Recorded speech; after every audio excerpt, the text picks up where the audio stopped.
একসঙ্গে আন্দোলন, একসঙ্গে সরকার।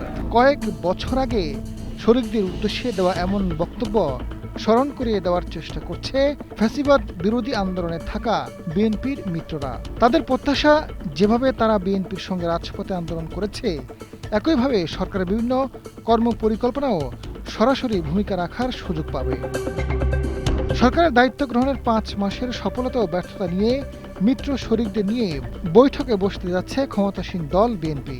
সোমবার সন্ধ্যায় রাষ্ট্রীয় অতিথি ভবন যমুনায় বিএনপি চেয়ারম্যান ও প্রধানমন্ত্রী তারেক রহমান বৈঠক করবেন।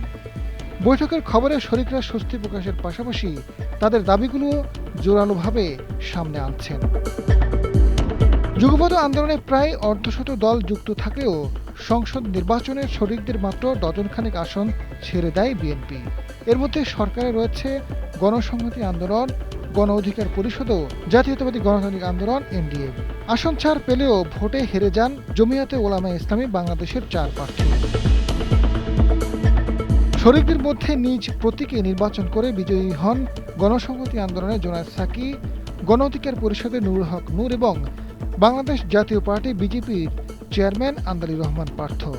এর মধ্যে জোনায়েদ সাকি ও নুরুল হক নূর মন্ত্রিসভায় স্থান পেয়েছেন। নিজ দল এনডিএম ছেড়ে ধানের প্রতীকে নির্বাচন করে জয়ী হয়ে প্রতিমন্ত্রী হয়েছেন ববি হাজ্জাজ। গণফোরামের ভারপ্রাপ্ত সভাপতি অ্যাডভোকেট সুব্রত চৌধুরী জানান, বিএনপি নিজেই বলেছিল তারা একসঙ্গে আন্দোলন ও একসঙ্গে সরকার গঠন করবে। একথা তারা বারবার বলেছে, কিন্তু এখন কি দাঁড়ালো? দু একটি দল থেকে মন্ত্রী পরিষদে ঠাঁই হলো, বাকিদের খবর নেই। বিষয়টি তাদের স্মরণ করিয়ে দেব। প্রধানমন্ত্রীর কাছে তো আর দাবি করতে পারবো না, কিন্তু বিএনপির প্রধান হিসেবে ওনাকে বলবেন বলে জানান সুব্রত চৌধুরী। বিএনপির নিয়োজ্য কমিটি ও স্থায়ী কমিটির সদস্য নজরুল ইসলাম খান জানান, বিএনপি সবসময় শরিকদের সঙ্গে বসে। দল তো একটি নয়, অনেকগুলো। সবার সঙ্গে বসতে সময় লাগে।